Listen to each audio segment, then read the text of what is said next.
This is 13 WMAZ Eyewitness News at 5.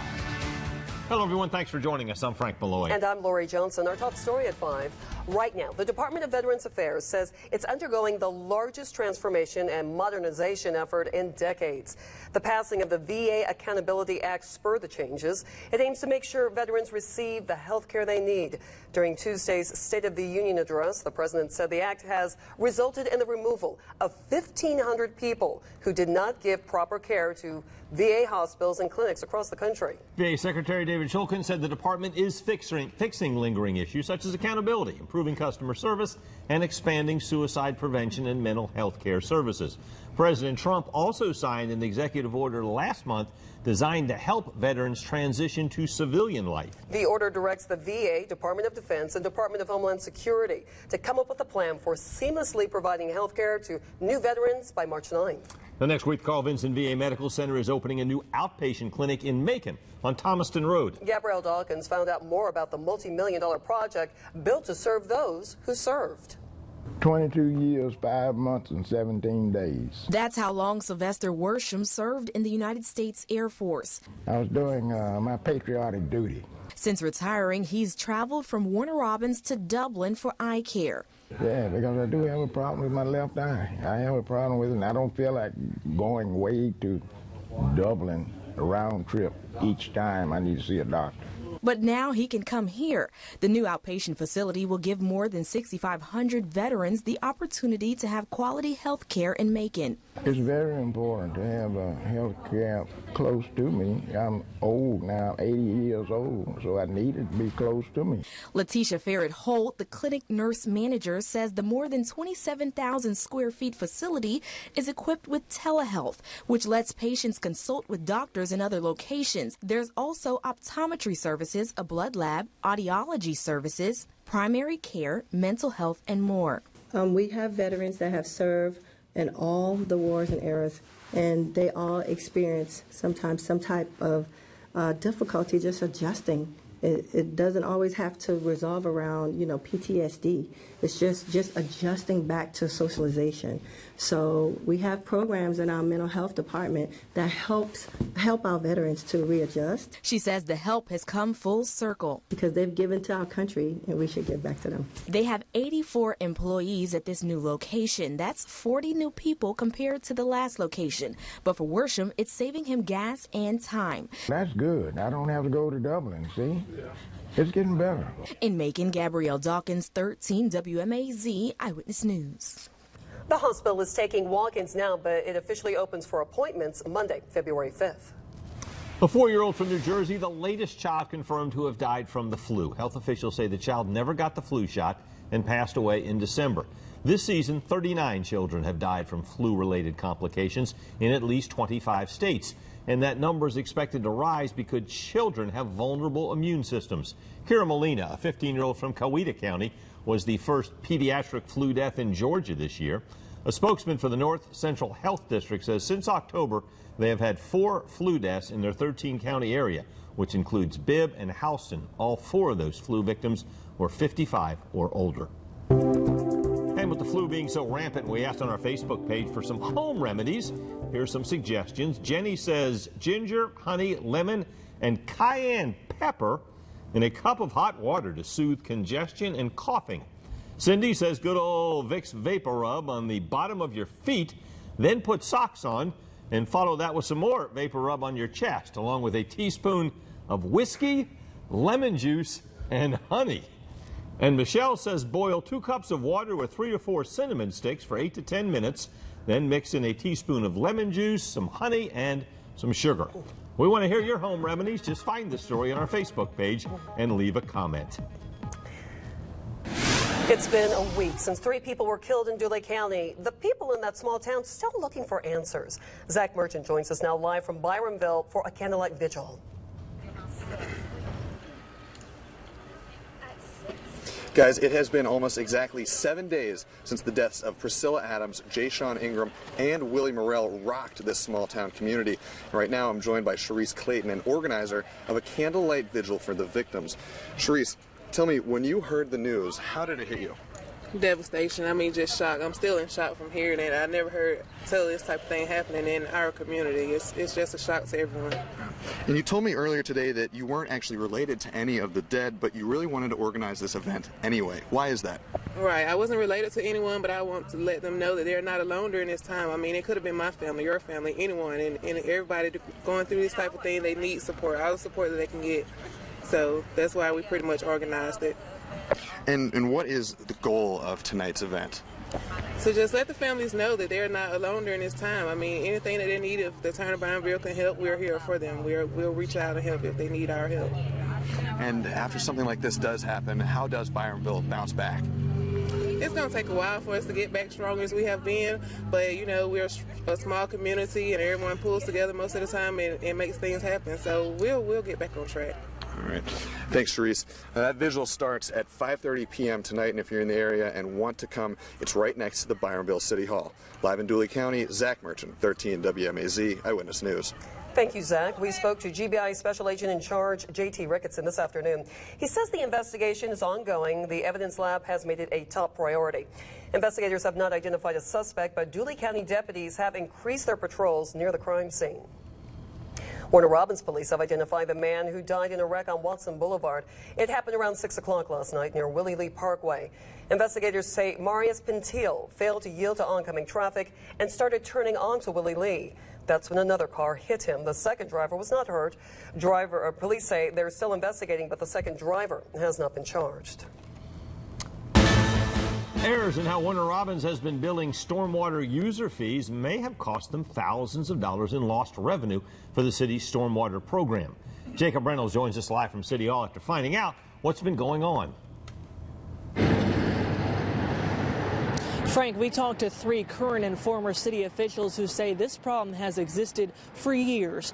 Across the city, all residential and commercial property owners are required to pay those fees. Homeowners pay a flat monthly rate, while business owners pay a rate based on the estimate of how much water runs off their property.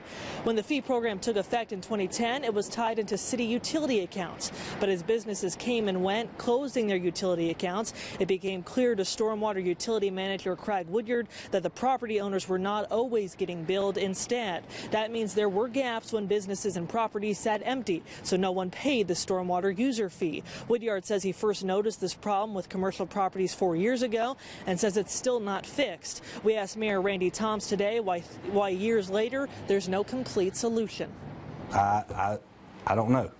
I mean, that's a good question, but at times you just assume that it's getting fixed and it's being worked on, and then maybe you find out it's not. And like I said, you could go back and what if everything, but let's get it fixed.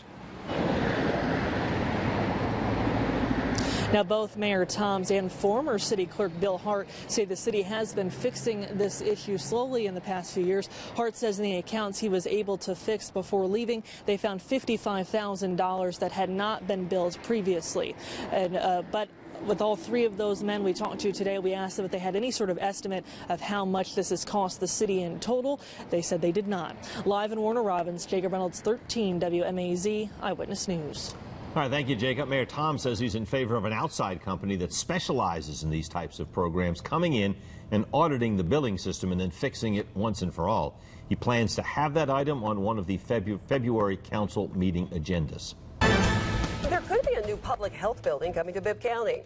But before you see any construction, the county needs to figure out details, like how to pay the $6 million cost. Yesterday, Bibb's blight consultant, Cass Hatcher, showed commissioners a plan to turn Macon's old Westgate Mall into the new public health center. But some commissioners expressed concerns about funding after being told they are already heading toward a $4 million deficit this year. Several commissioners supported the project, including Elaine Lucas.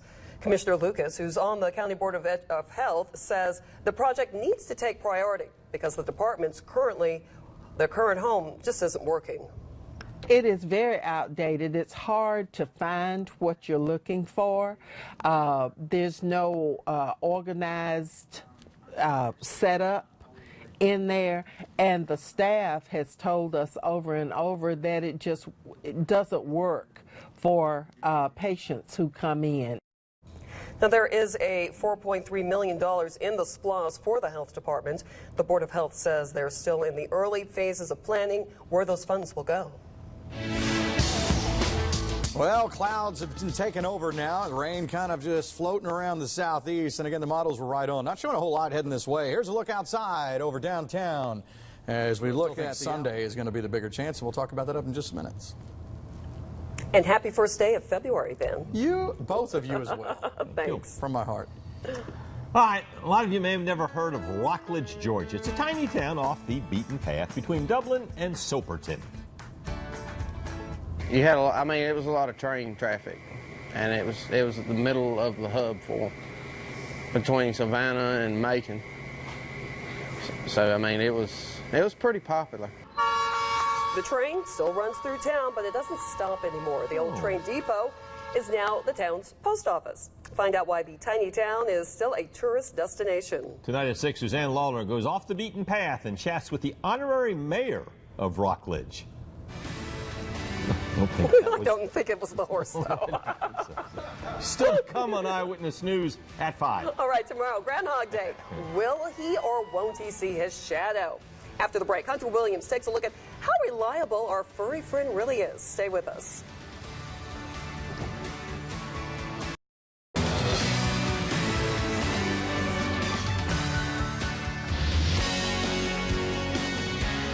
Yes, indeedy. Groundhog Day is tomorrow. That means General Beauregard Lee will emerge at Dawson Trails for the very first time in Jackson and tell us whether there will be 6 more weeks of winter or if spring is on the way. The pressure's on. Joining us now live to give his best guess on what our little furry friend's going to say, Hunter Williams. What do you think, Hunter? Well, I'll be the first to tell everybody that I am not a groundhog, but that doesn't mean I can't make my own predictions in honor of tomorrow. We're right here on top of Coleman Hill to see whether or not I can see my shadow. All right, drum roll, please.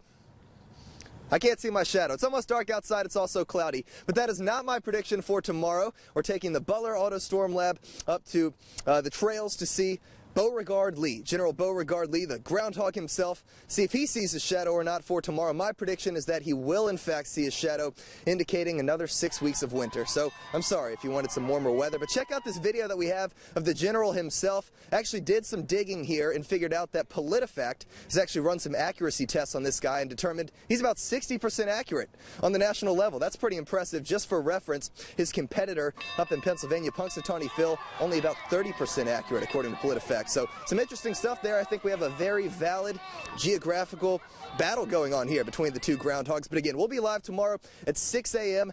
seeing if he does or not see his shadow. We'll have the latest for you guys coming up tomorrow morning with the Butler Auto Storm Lab. All right, Frank and Lori, back to you. I like it, Hunter. What happens if he just decides he doesn't want to get up early tomorrow?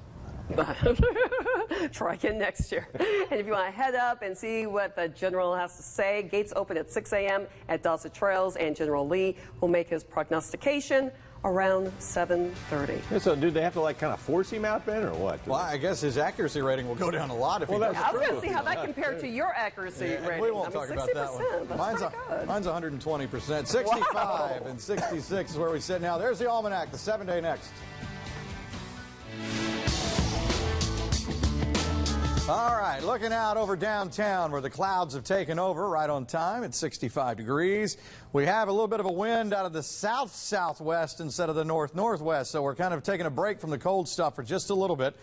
Maybe go down as low as 40. Some places maybe even a little bit warmer than that tonight. Here's a look at the current numbers. You can see a lot of 60s out there. We've just come down from low 70s in our Saturday mornings. Some places around 30 could have some upper 20s, and then still cool even as we get into Saturday afternoon. But that will change by the time we get into Sunday.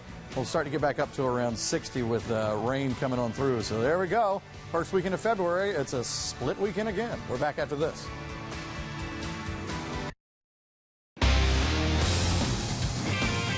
There it is, good old Super Bowl 52, just 3 days away. Let's take a look at who's taking the field Sunday night. Of course, the Patriots. It seems like they're there most years. And the Philadelphia Eagles. Winner of the game takes home the Vince Lombardi Trophy. Now, the game being played at U.S. Bank Stadium in Minneapolis, and it's actually the second time the Super Bowl has been played in Minnesota. In 1992, the Washington Redskins beat the Buffalo Bills in Super Bowl 26 at the Minneapolis Metrodome. There's the trophy right there, the Vince Lombardi Trophy. 10-time Grammy Award winner Justin Timberlake will play the halftime show. The Super Bowl kicks off at 6:30 this Sunday. It is on NBC this year. Bibb County Coroner Leon Jones wants to make sure you get to and from your Super Bowl parties safely. Jones is volunteering to pick people up from their home and take them to their parties. Then he will pick you back up and take you back home when the game's all over. The coroner says the money comes out of his own pocket. No tax dollars are spent. He says it's his job to serve the community. I've seen some horrible wrecks in my career. So my job as coroner is keep you out of the emergency room, out of the body bag, and out of jail. Leon Jones says you can make reservations now by calling 478-256-6716. That's 478-256-6716. After the break on Eyewitness News 5, the Super Bowl is not the only event happening this weekend. We're going to check in with Charles Davis and Anthony Ennis to see what else is going on in the latest edition of Scene 13 with the Creek. That's next. 101.9 The Creek, Charles Davis, Anthony Ennis here, talking about the top 5 things happening in Macon and Central Georgia for this weekend. There's all kinds of stuff happening this weekend. You've got live music, you got movies. It's First Friday, so what are you kicking it off with? I'm kicking it off with the Silent Disco, happening down at Reboot Retrocade and Bar. It's going to be happening on Friday between 8 and 12 a.m. Basically, if you've never seen this, you'll walk in, you'll get a set of headphones, you'll hear music, you'll select music. No one else will hear what you're playing. Nope. If you were just to walk in and see it, you see people dancing with no sound. It's really weird, but it's going to be really cool. Silent Disco down at Reboot. Yes, also on First Friday, you can go down to the Douglas Theater for the Black History Month film series. It's a free showing of Detroit, of course, released last year. John Boyega, a.k.a. Finn, and John Krasinski, a.k.a. Jim. There you go. Of course, it's all about the actual race riots in 1967, though. Fantastic crime drama. Great movie. It had all kinds of accolades last year, so y'all go down there and check that out for free Friday night. Exactly. On Saturday, you have the Goodwill is putting on an art show for the Georgia Academy for the Blind. They always do a bunch of great things down there. That starts between 9 a.m. and 7 p.m. It's absolutely free, so go and see a lot of the beautiful art that they have down there. Yes, and then also on First Friday, you've got the Little Bird it's a band at the Hummingbird, not to be confused, Little Bird at the Bird. No. You know, it's only $5. Music starts at 10 p.m. They're from Annapolis, Maryland. Great band, just all around roots, rock, blues, Americana music. It's going to be a great time. Hopefully we'll get them up here on the air, too. Most definitely. And last but not least, down at the Society Garden on Ingleside, you have the Campfire Jam. Now, if you have not been to one of these, I know it sounds weird. Campfire Jam. No. Go down. Last week they had a horn section. Yes. It's amazing. A bunch of local musicians come down and just play in front of the fire. It's a great place. Kids can come out, go down to Society Garden for the Campfire Jam. As we always say, around Macon and Central Georgia, there's plenty to do for your top 5 of the weekend. You've got movies, you've got music, you've got art, and more. Thanks to Bushway and Waystack for our top 5. Exactly. Get out. You've had a very productive January. Celebrate. All right, there's the 7-day. Starts with Groundhog Day. A chance of rain overnight tonight, but should clear as we go through the day tomorrow. Cool for Friday and Saturday. Ooh. And then another rain chance coming in by Sunday. Really cracking 50 tomorrow. Thanks for watching. Hope you'll join us for Eyewitness News at 6. Until then, the news continues now on 13WMAZ.com. Oh, Ange is up next. We're back here in 28.